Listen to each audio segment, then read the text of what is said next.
birthday អរគុណបងអរគុណ5ឆ្នាំដែលយើងនៅជាមួយគ្នា cái làm đánh là vô mùi rồi អត់នេះអត់សំដែងទេមែនតើមួយថ្ងៃនៅមួយគ្នា8ម៉ោងណាតែយើងមិនបាននៅដល់ប៉ុណ្ណឹងផងនេះយើងអ្នករាប់អានគ្នា5ឆ្នាំមកបងនៅចិត្តនេះលោឥឡូវយើង តាំងពីហូបបាយតាំងទិញ skin care ទិញអីគ្រប់យ៉ាងហ្មង nó lại mày đây trong អត់ទេខ្ញុំក៏ងួនដោយសារផ្ដាសាយ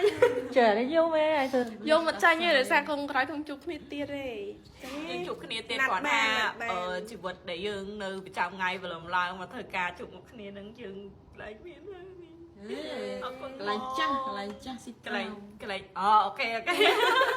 អរគុណបងអរគុណគុណលក្ខទាំងអស់គ្នា tao mấy អរគុណបង ừ